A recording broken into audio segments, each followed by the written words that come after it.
everyone, welcome to a new video. My name is Zena and today I'm going to be talking about my 2020 stats and my top 10 from 2020 and my 2021 reading goals. Okay, so let's get into it. So I had a goal at the beginning of the year to read 52 books. However, during the summer, I knew I wasn't going to reach that goal. So then I changed it to 30 books, which I thought was a lot more achievable. And I think at that point, I was maybe halfway through the challenge. And the end of the year, I read 28 books, which isn't bad. I'm really upset. I was so close to getting to 30. I just needed 2 more, but it's fine. 2021 is a whole new goal, one I think is achievable if I just stick to it. Last year, I did not stick to my first goal, and while I was trying to stick to my 30 book goal, again, I fell short. So, but 2021 is going to be so much better. So, like I said, I read 28 books. That amounted to 9,299 pages throughout the year. My shortest book was 144 pages, and it was a comic book. The name of the book, I keep looking down at my notes, sorry, that's all I'm doing. The name of the book was Paper Girls Volume 1, which is a comic book about these 4 young girls who, I believe they're on a paper route, and then this alien ship crash landed on their planet. It was interesting. I didn't continue on with the comic just because I did not care for it. I didn't feel the need to continue reading it, but it was a cute comic. And my longest book was Dune with 661 pages. This book I read during the summer. I don't think I mentioned it on the channel. And I was so excited to read it. However, it felt like a chore to get through. It was very redundant, and it just felt like I had to pull teeth to get through the book, and it had nothing to do with length. I think it was really just the writing, so it's a little upsetting that, you know, I didn't exactly enjoy the book, but I'm glad I read it. I'm part of that group that gets to say they read Dune. And I wanted to read it before I knew that the movie was coming out, and then once the movie was announced that it was coming out, it just made me want to read it more, which is why I got into it anyway. But yeah, so my average book length was 332 pages. So I am going to jump right into my top 10 of 2020. This was difficult, yet not very difficult, because I only read 28 books. So I only had to eliminate 18 out of the 28. And a lot of the books I read last year weren't enjoyable, so it was pretty easy to pick my top 10. I stopped rating books, at least on Goodreads, around summertime, just because I don't know what the gradient is for rating a book on Goodreads. I feel like people will immediately rate a book once they're done reading it, while others will like sit and think about what they read and figure out a rating based on that. Some people rate based on how they felt about the book or how the book touched them emotionally, whereas others will rate the book based on writing and, like, you know, serious scholarly critiques. So because there isn't a key on how to rate books on Goodreads, I just don't rate books on Goodreads. I'll just rate the books in my reading journal, or I'll rate the books on here. But I probably won't rate books on here just because I don't want my rating to affect you reading the book or the rating you're gonna come to. I don't know. So I won't give my rating for these books just because some of these I did not give ratings for, but I'm basing my top 10 solely on how I felt about each of the books, how each of the books got to my soul, got to my heart, okay? So I'm gonna start with number 10, which is The Unhoneymooners by Christina Lauren. This book is about this girl. Forgive me, I don't remember everything about these books because I read them so long ago and I was not about to research each of these books. And I'm gonna give just a short blurb about what each book is about in case you want to read it, okay? So this book is about a girl whose sister is getting married. However, her sister cannot go on her honeymoon with her husband. So she asks her sister to go in her place, and she asks the brother of the groom to go in his place. So they have to act like a married couple. And it was a really cute book. It's a romance novel. It's my first book that I read from Christina Lauren, and it made me want to read more books. It was just, you know, a simple little romance. This book is number 10 just because it's a romance, and it was cute, and it was easy to get through. One reason why it's not in my top 5 is just the ending wasn't exactly what I liked.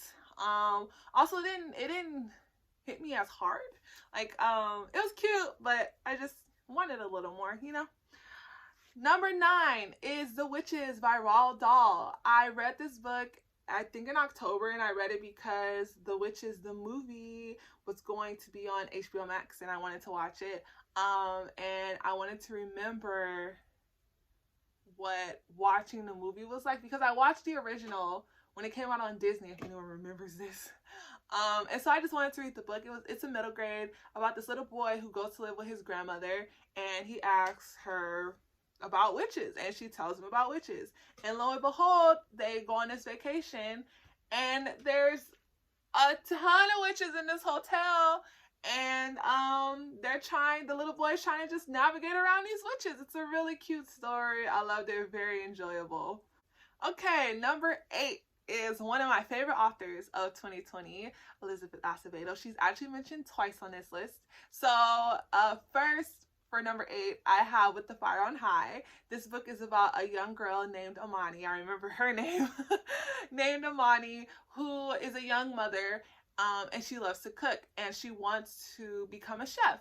But she has to navigate, you know, not having the education nor the money, and she's young, to becoming a chef, and also just like graduating high school and getting through school, and friendships and boyfriends and her daughter and her grandmother and her parents and all this. So it's a really good book.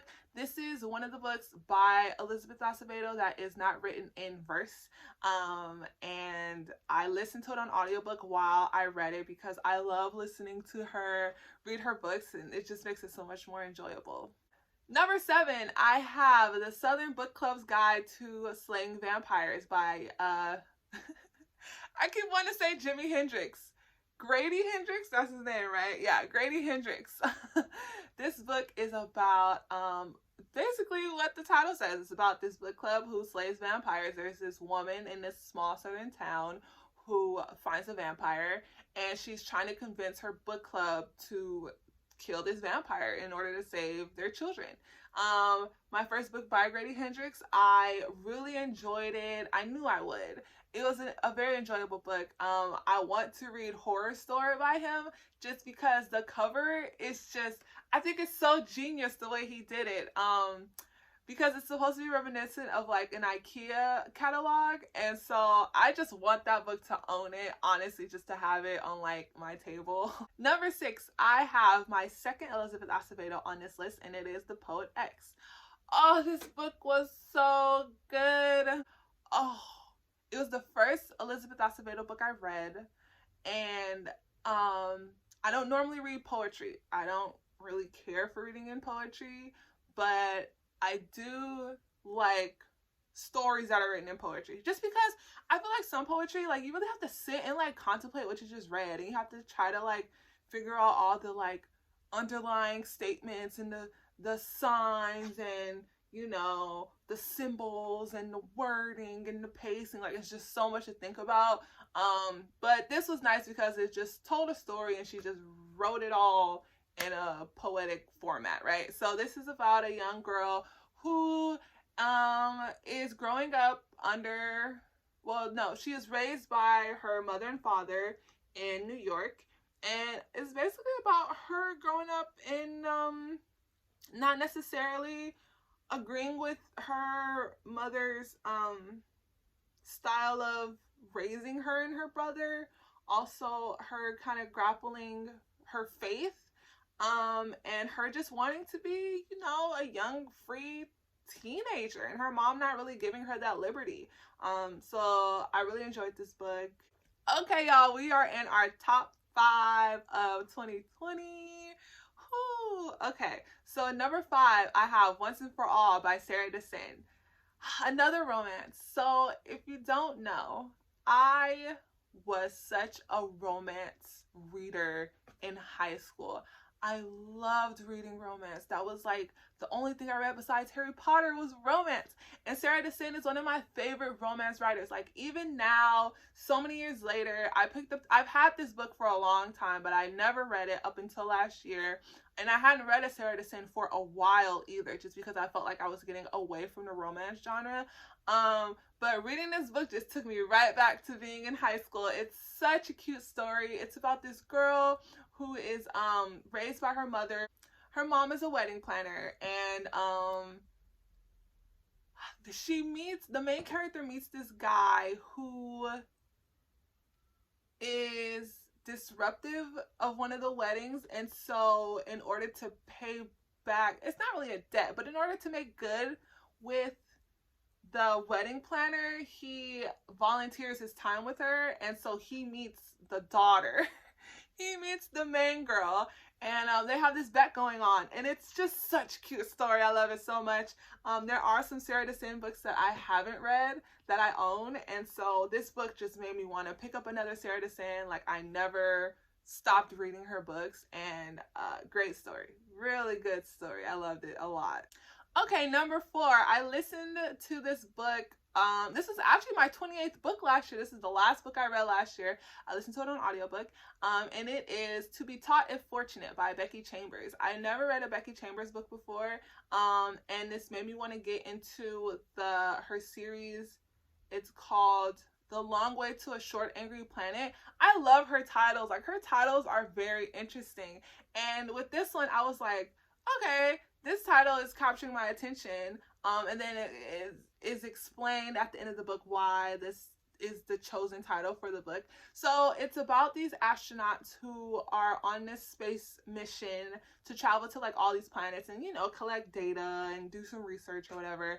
But it's also about the fate of humanity and about the future and the fate of these astronauts. And it's such a good book. It was a short book. I listened to it on audiobook. I think it was maybe, oh crap, I don't remember how long it was. It was between 4 and 11 hours.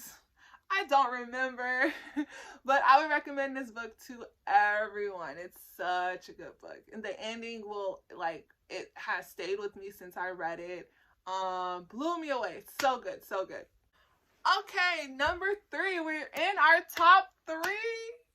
I'm sure y'all already know what my number 1 is because I've mentioned it so many times, but in case you don't, keep it a secret. Okay, so number 3, I have Everyone's an Alien If You're an Alien Too by Jomny Sun.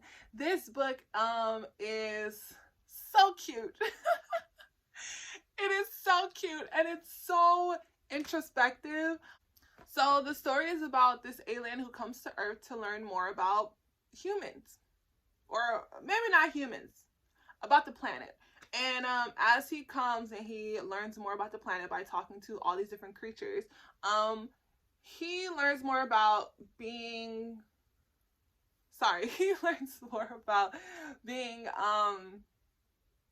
what friendship is and what communication is, and about life and love and growing and who you're gonna become. And oh, it's so deep. It's such a good book. The drawings are nice. I actually have it right here just because I had to read what the book was about. But it's cute because it's kind of like, if you want, you can like color in the pages. I'm not going to, just because I like the way that it looks. And there's also like a log that Jomny keeps while he's on Earth. So it's such a good book. It was actually written by this man who runs this Twitter about Jomny, and I guess he just decided to turn Jomny's story into a book, and I'm so glad he did because it's beautiful. And I think every single person on this planet should read this book because it really makes you think about your life and how your life affects others and how their life affects you, and what we all have to learn from each other as a collective being. And number 2, Woo! Number 2, I have not stopped thinking about number 2 since I read it. Okay, well, I actually listened to it on audiobook, but you get what I'm trying to say. Number 2 is It Ends With Us by Colleen Hoover. Oh, man. Now, when I first started reading this book, I was like, oh, it's like the beginning is not, it didn't capture me. And so I wanted to stop reading it, but something told me like, no, just keep going, keep going. And so I did, and I'm so glad I did. Oh, this book is so good. I finished it in like maybe 2 days. I don't even know. The book is about this girl who is, how do I describe this book? It's about this girl who's new to a city, and she meets this man, and they fall in love, but then she also runs into an old flame of hers. And the story is so complex, I don't want to talk about it too much. I actually gave a review about it. I gave a review in one of my reading vlogs about this book. So if you watched it, then you know. But yeah, I don't want to say too much because I want you to go out and read it. Okay, number 1. I don't have to look at my list for this. And if you know, my number 1 pick is Pet by Akwaeke Emezi. This book, it's number 1 for a few reasons. Number 1, because I love magical realism. I think that's like the main reason I love this book. Magical realism is one of my favorite genres on the planet. Not only that, there's trans representation. It's about this young girl who works with her best friend and this magical creature to get rid of what they call monsters, who are basically anyone with bad intentions can be considered a monster. There's a specific type of monster that we tackle in Pet, but anyone can be a monster. Like if you think of a corrupt politician, if you think of an abuser, physical, emotional, however you want to define it, abuser. If you think of someone who doesn't donate to the poor, or someone, I don't know, like these monsters. And so this world has gotten rid of these monsters so that now they're a utopia, but there is a monster who has come back. And so these 2 characters and this magical creature have to fight to destroy this monster and figure out who the monster is. It's such a good story. I recommend it to everyone. It's a short book, maybe less than 300 pages, a little more than 200. I really don't remember. I read this last February, and it has just stuck with me the whole time. And I don't know what else I could say other than go read it. It's amazing. It's so good. It's probably I don't normally reread books, but this is probably the only book I would ever reread. It's that good. So there's my top 10 of 2020. I'm going to talk about my 2021 reading goals now. First reading goal of 2021 is the number of books I'm going to read. So I was going to revive my 2020 goal of reading I'm sorry. These 2s are like in my head, of reading 52 books, which is basically a book a week. But when I was writing, or I was making my reading journal, I actually ended up drawing about 62 books in the space. So my goal became 62 books. And I think it's totally doable. Like, I'm going to be optimistic. I think I could read 62 books. Like, I know where I failed last year, and I know how I can improve this year. I'm not saying that the things that happened last year won't also keep me from reaching my goal of 62, but I know how it feels not to reach my goal of at least 30 books. Like, being 2 books off is not fun. So if I get to 52, I will be great, because that was going to be my original goal anyway. It's only circumstantial that I'm going to do 62. So 62 books is my goal. And according to Goodreads, I'm on track. So I'm going to just hold on to that because I felt like I was behind, but Goodreads is telling me, nah, girl, you good. So I'm good. Okay. A goal of mine is to read the 21 books I want to read in 2021. That will be a completely separate video because this video is already pretty long. And I want to read all 21 books that I didn't. Some of them are books I wanted to read last year, but I couldn't, just because either my library didn't have the books, or I just never got a chance to get to them. But most of them are books I wanted to read last year, or I attempted to read and I didn't finish, you know, that kind of thing. So my last goal is to read 12 prompts from the Pop Sugar Reading Challenge. If you don't know what this is, the Pop Sugar Reading Challenge is a reading challenge created by Pop Sugar, which is this news outlet, this pop culture news outlet, and it gives you about 50 prompts to help to guide you in your reading for the year. To my knowledge, they've been doing this this is maybe their 5th year. Last year was exciting. I did not complete all 50 prompts, even though I planned to, but I didn't, and that's fine. And this year I don't plan on completing all 50 prompts either, but what I do want to do is read at least 12 of the prompts from the challenge. And by doing that, or in order to complete that, I have a little game that I'm going to do on my challenge. I have to grab I have a little sugar bowl. Do you get it? Pop sugar, sugar. I don't know. I thought it was cute. What I did was, for each prompt, I cut it up and I put it in this little bowl. And for each month, I'm going to draw one. And that is the book I'm going to have to, well, not necessarily the book, but the challenge I'm going to have to complete for the next month. So to give you an example, for January, I'm reading a book that has something broken on the cover, and I'm reading Miss Bourne. My original cover has broken glass, so I'm reading Miss Bourne because that covers that prompt.